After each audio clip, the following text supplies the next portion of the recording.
Hi, I'm Jeff Stokes. Welcome to Jeff's Daily Dose of Encouragement. Today I want to encourage you about turning enemies into friends. Now that might seem like a really impossible thing for us, but through the help of God we can do that. And the reason I've come up with that today is because I was just reading through the list of David's mighty men in 1 Chronicles chapter 11.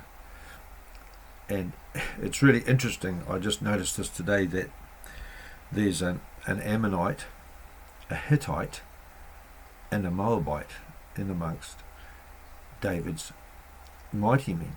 And they are, of course, all enemies of God.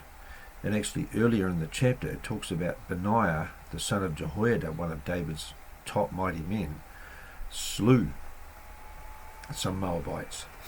And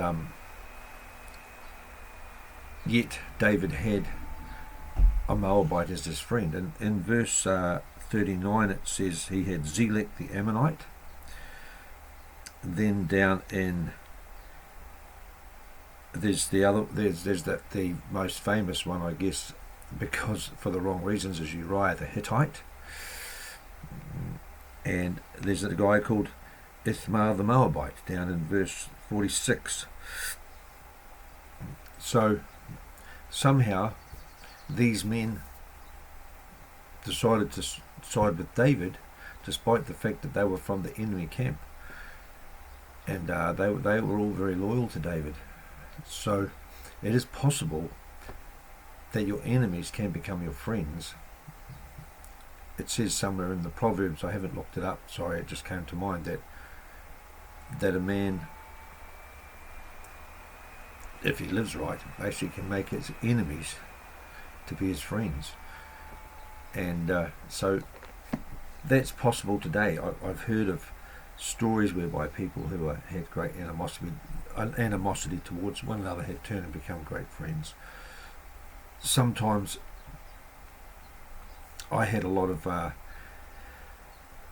was a lot of animosity between myself and my mum's late husband, and I remember that God told me to bless him and keep praying to bless him, and then God healed that relationship.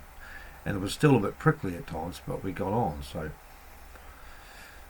and that's probably at the lighter end. But there's sometimes people that are really, really, really enemies. Look at the Apostle Paul, who was Saul. He was an enemy of God and an enemy of the church, and then Jesus supernaturally turned him around and he became a friend of God and of Jesus and a friend of the church.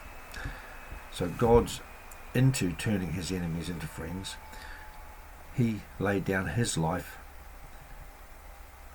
and took the punishment due on us that are God's enemies. We were God's enemies, and he turned us into friends by sacrificing himself in our place, even though we deserved it. So there is a bit of a thread there in God's nature, and so there's a chance for us to become God's friends, but also a chance for those who are enemies of ours to become our friends. All we can do is pray and keep treating them with love as much as is possible with us. But yeah, it is a possibility. If you don't know the Lord Jesus Christ, if you confess with your mouth the Lord Jesus and believe in your heart that God raised him from the dead, you will be saved. For whosoever shall confess that Jesus is the Son of God, God dwells in him, he and God. God bless you. Have a great day.